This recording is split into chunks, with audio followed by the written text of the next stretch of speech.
సర్వదేవతాతీత స్వరూపుల భగవాన్ శ్రీ సత్యసాయి బాబా వారి పాదపద్మములకు నమస్కరించుకుంటూ ఈరోజు తపోవనం పారాయణం చివరి అధ్యాయం చదువుకుంటున్నాం. ఇందులో అతి ముఖ్యమైనటువంటి భక్తి గురించి చెప్తూ నవవిధ భక్తులు శ్రవణం, కీర్తనం, స్మరణం, పాదసేవనం, అర్చనం, వందనం, దాస్యం, సఖ్యం, ఆత్మనివేదనం, మొత్తం 9. ఈ 9ని కలిపి నవవిధ భక్తులని మహాభాగవతం పేర్కొన్నది. మహాభాగవతంలో ఉందిట 9 రకాల భక్తులు. ఇవన్నీ భగవంతుని చేరటానికి క్రమానుగతమైన సోపానాల వంటివే. ఒకదాని తర్వాత ఒకటి క్రమంగా ఎక్కవలసినవి. ప్రశాంతి నిలయం చేరిన లక్షలాది భక్తుల అనుభూతులకు అద్దం పట్టే ఉదాహరణ ఒకటి పరిశీలిద్దాం. దీని ద్వారా మనకి నవవిధ భక్తులు అర్థమవుతుంది. మొదటగా మనం సత్యసాయి పరమాత్ముడి గురించి వింటాం. ఎవరో చెప్తారు, వెళ్ళి వచ్చిన వాళ్ళు, మరి భక్తులు చెప్తారు, దాన్ని వింటాం. శ్రవణం ఏమని వింటాం?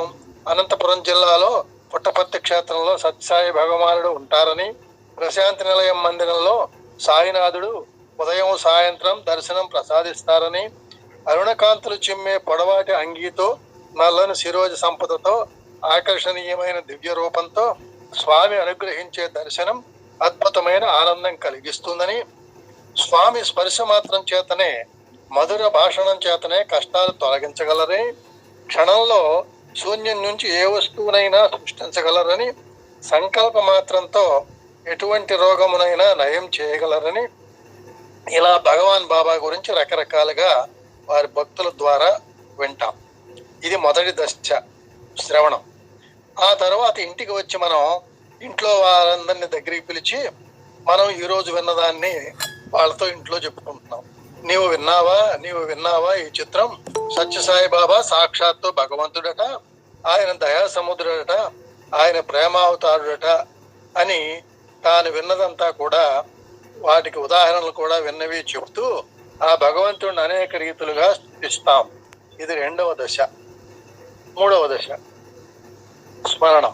ఏనాటికైనా పుట్టపర్తి వెళ్ళి స్వామిని దర్శించాలనే కాంక్ష ఏర్పడుతుంది మనసులో. మనసంతా స్వామి ధ్యాసతో నిండిపోతుంది. స్వామి దివ్య లీలలు విన్నవి గుర్తుకు వచ్చి ఆశ్చర్యానందాలు కలుగుతాయి. స్వామి గురించి ఒకటే తలపులు. ఇది 3వ దశ అయినటువంటి స్మరణం. తరువాత ఒక శుభ సమయంలో పుట్టపర్తి చేరుకున్నాం. దర్శనం హాలులోకి వెళ్ళి కూర్చున్నాం. ఉదయకిరణ కాంతులలో, అరుణ కిరణ కాంతులతో బాబా మెల్లమెల్లగా వచ్చి ఎదుటనే నిలబడ్డారు. అప్పుడు ఆనంద పారవశ్యంతో దిగ్భ్రాంతి చెంది ఆ దివ్య సుందర పాదపద్మాలకు కళ్ళకద్దుకున్నాం. ఇది 4వ దశ, పాదసేవనము. స్వామి అపారమైన దయతో కోరికల గదిలోకి పిలిచారు. వెళ్ళి భగవంతుని పాదపద్మాల దగ్గర కూర్చున్నాం. సత్యసాయినాథుని దివ్య పాదపద్మాలపై పుష్పాలను ఉంచాము. అప్పుడు భగవాన్ బాబా, బంగారు, వాడిపోయే ఈ పుష్పాలు కాదు నాకు కావలసింది హృదయ పుష్పము అన్నారు. స్వామి తీయని స్వరం విన్నప్పుడు మనసులో కోటి వీణలు మీటినట్లయింది. ఇది 5వ దశ అర్చనము. 6వది. బాబా మనకు దగ్గరగా సింహాసనంపై ఆసీనులయ్యారు. దివ్య ఆనందంతో మనసంతా నిండిపోయింది. మన జీవితాలలో జరిగిన అనేక సన్నివేశాలు బాబా ఎంత కరుణతో గుర్తు చేశారు. బాబా సర్వజ్ఞత్వానికి దిగ్భ్రాంతి కలిగి ఆశ్చర్యానందాలతో, బాష్పధారలతో బాబాకు హృదయపూర్వకంగా అంజలి ఘటించాము. ఇది 6వ దశ, వందనము. అందరికీ ఎంత సామీప్యంగా స్వామి దగ్గరికి వెళ్ళకపోయినప్పటికి కూడా మనతోటి వారే వెళ్ళారు కాబట్టి, అది మనం వారు ఒకటే కాబట్టి వారు పొందిన ఆనందాన్ని మనం కూడా పొందుతాం. అప్పుడు భగవాన్ బాబా, అది వందనం అవుతుంది. తరువాత 7వది. అప్పుడు భగవాన్ బాబా చల్లగా చూస్తూ మెల్లగా నవ్వుతూ, బంగారు, నీకేమి కావాలి అన్నారు. స్వామి, మీరు అనుమతిస్తే మీ సేవ చేసుకుంటూ ఇక్కడే ఉంటాను స్వామి అన్నాం. ఇక్కడ నీవేం చేస్తావు అన్నారు స్వామి. ఏది ఆజ్ఞాపిస్తే అది చేస్తాను స్వామి అన్నాం. ఇది 7వ దశ, దాస్యము. స్వామి ఏది చెబితే అది చేయటం.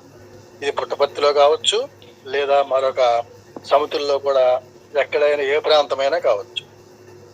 కొంతసేపు ఈ విధంగా సంభాషణ జరిగిన తర్వాత భగవాన్ బాబాతో స్నేహం ఏర్పడింది. స్వామి, నాకు ఫలానా కష్టాలు ఉన్నాయి అన్నాం. అందుకు నేనున్నాను కదా బంగారు, ఎందుకు భయపడతావు? నేను నీ ఇంట వెంట జంట కంట ఉంటూ రక్షిస్తూ ఉంటాను అన్నారు. ఇలా భగవంతునితో ఏర్పడిన మైత్రి వల్ల ఎంతో ధైర్యం కలిగింది. ఇది 8వ దశ, సఖ్యము. కొన్నాళ్ళ తర్వాత భగవాన్ బాబా ఏమి కావాలి నీకు అని అడిగారు. అప్పుడు స్వామి, నాకేమీ వద్దు, నేను నీ వాడను, నన్ను ఒక ఉపకరణంగా వాడుకోండి, నేను నిమిత్త మాత్రుణ్ణి అన్నాం. ఇది 9వ దశ, ఆత్మ నివేదనం. ముందు మీరు అడిగింది నేను ఇస్తాను స్వామి అంటారట. ముందు మీరు అడిగింది నేను ఇస్తాను, తరువాత నేను ఇచ్చేది మీరు అడిగేలా చేస్తాను అని సాయినాథుని ప్రవచనం కదా. ఈ నవవిధ భక్తులు సాయినాథుని శ్రీచరణముల చెంత చేరడానికి, సంసార సాగరమును తరించడానికి 9 సోపానములు. అఖిలాండ కోటి బ్రహ్మాండ నాయకుడు, ఆపద్బాంధవుడు, దయామయుడు అయినటువంటి శ్రీ శ్రీ శ్రీ సత్యసాయి పరబ్రహ్మ స్వరూపుని దివ్య చరిత్ర సంపూర్ణము. ఆ సచ్చిదానంద పరబ్రహ్మ స్వరూపుడు లోకములన్నింటికీ శుభములను ప్రసాదించుకాక అని అనేక విధములు ప్రార్థిస్తూ స్వామి అనంత వైభవమునకు అద్దం పట్టే ఈ తపోవనము దివ్య గ్రంథాన్ని భవభయహరములైన స్వామి దివ్య పాద పద్మములపై భక్తితో ప్రేమతో వినయపూర్వకముగా సమర్పిస్తున్నాను. ఓం శ్రీ సత్యసాయి పరబ్రహ్మణే నమః. శాంతి శాంతి శాంతి. ఇది 18వ అధ్యాయము. ఏదైనప్పటికీ కూడా ఏ గ్రంథ పఠనం అయినా ఫలశ్రుతితో పూర్తవుతుంది. ఫలశ్రుతి ఈ గ్రంథ పారాయణం వలన బాబా దయతో బాబా దివ్య రూపం పాఠకుని మనస్సులో కదలాడుతుంది. నాలుకపై నామం నాట్యపాడినట్లు అవుతుంది. బాబా ఒకసారి మట్టి త్రవ్వమని పనివానికి ఆజ్ఞ ఇచ్చితే త్రవ్వటమే వాని పని. ఆ మట్టిని ఏ చెట్టుకు ఎంతెంత వేయాలో ఇట్లు చేయవలనో తోటమాలియే నిర్ణయించుకున్నాం. అలాగే నామస్మరణ రూపధ్యానము చేయుమని నా ఆజ్ఞ. ఆ పని మీరు చేస్తూ ఉండినా దానిని ఏ చోటున ఎట్లు ఉపయోగించవలనో నేను చూసుకునేదను అన్నాను. స్వామి చెప్పినట్లు చేయడమే మన పని. జనన మరణ చక్రములో నలగకుండా మనల్ని గమ్యం చేర్చడం ఆయన పని. స్వామి మహిమ, స్వామి కరుణ, స్వామి ప్రేమ ఆయా సన్నివేశాల్లో మనకు ఆశ్చర్యము, ఆద్య ఆనందాలను కలిగిస్తాయి. సమస్తము బాబా అధీనము. మనం కేవలం నిమిత్త మాత్రులమనే వైరాగ్య భావన కలుగుతుంది. అది జీవితాన్ని సుఖమయం చేసి చివరకు ఆత్మ సాక్షాత్కారానికి దారితీస్తుంది. ఆత్మ సాక్షాత్కారానికి ప్రథమం వైరాగ్యం వచ్చిన తర్వాతనే అది కలుగుతుంది. స్వామి గుణ విశేషాలను నోరారా కీర్తించడం వల్ల, స్వామి తత్వాన్ని వినడం వల్ల, స్వామిని ధ్యానించడం వల్ల, స్వామి సేవ చేయటం వల్ల కర్మబంధాలు తొలగిపోతాయన్నది అక్షరాల సత్యం. సత్యసాయి మహాదేవుడు సర్వదేవతాతీత స్వరూపుడు కాబట్టి అన్ని మతముల వారు, అన్ని రాష్ట్రముల వారు, అన్ని దేశముల వారు, అన్ని భాషల వారు ఈ దివ్యగాథను పఠించవచ్చు. నీవు హిందువు అయితే నిజమైన హిందువుగా ఉండు, క్రైస్తవుడు అయితే నిజమైన క్రైస్తవుడిగా ఉండు, మహమ్మదీయుడు అయితే నిజమైన మహమ్మదీయుడిగా ఉండు. ఈ యొక్క మంత్రమే స్వామి ప్రపంచం అంతా కూడా పుట్టపర్తిని అందరినీ ఆకర్షించడానికి కారణం. నేను వచ్చింది నీ మతం మార్చడానికి కాదు, నీవు నమ్మిన మతంపై నీకు ప్రగాఢమైన విశ్వాసం కలిగించడానికి. సర్వమత సమ్మతమే సాయి మతం అన్నారు భగవాన్ బాబా. అందువల్ల ఈ గ్రంథ పఠనం వలన ప్రతి వ్యక్తికి దివ్యత్వంపై, తమ మతంపై చక్కని నమ్మకం ఏర్పడుతుంది. అది సన్మాన మార్గంలో ప్రయాణించేలాగా చేస్తుంది. బాబా మహిమ విని వందలాది దేశాల వారు బాబా స్మరణతో అపారమైన అనుగ్రహాన్ని పొందుతున్నారు. ఆ ప్రేమ వాహినిలో తన్మయులవుతున్నారు. ఇది కలియుగంలో ఇప్పుడు ప్రతిక్షణం జరుగుతున్న అద్భుతమైన కార్యక్రమం. ఇది అందరికీ తెలిసిన దివ్య రహస్యం. వేదములు 1000 చదివినప్పటికీ భక్తి అనేది సులభంగా అర్థమయ్యేది కాదు.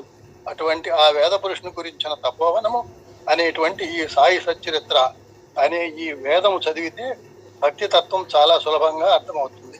సకల శుభములను నసిగే సత్యసాయి మహిమలను భక్తి శ్రద్ధలతో మననం చేస్తూ, మన శక్తిని అనుసరించి తోటి వారికి సేవ చేస్తూ ఈ సంసార సాగర నవలేలగా తరింతుము కాక. దయామయుడైన బాబా దివ్య వృత్తాంతాన్ని మరలా పఠించి, బాబాను మాటి మాటికి స్మరించి, బాబా చేత మనము స్మరింపబడి లోకమునంతటినీ ప్రేమమయముగా దర్శింతముగాక. పునర్జన్మ లేకుండా పునీతులమౌదుగాక. సాయీశ్వరాశ్రయో మధ్యో సత్యధర్మ పరాయణ పాప వ్యాధి విశుద్ధాత్మాయ సత్య సనాతనం. ఏ హృదయమును సంగీతో ఈశ నాకు మగిడి దానినే అర్పింతు మహితామూర్తి, పొడమి వేరేమి తెత్తు నీ పూజ కొరకు, అంజలి ఘటింతు అందుకోవయ్య స్వామి అని ఈ గ్రంథాన్ని పూర్తి చేశారు శ్రీ దంధ్యాల వెంకటేశ్వర శాస్త్రి గారు. ఈ రోజుతోటి తపోవనం పారాయణం మనం స్వామి దయతోటి, స్వామి కరుణతోటి, స్వామి ఆజ్ఞతోటి మనం పూర్తి చేసుకోగలిగాం. ఇదంతా కూడా స్వామి దయ వల్ల మాత్రమే జరిగింది అని మనం ఏ క్షణం కూడా మర్చిపోకూడదు. సాయిరామండి.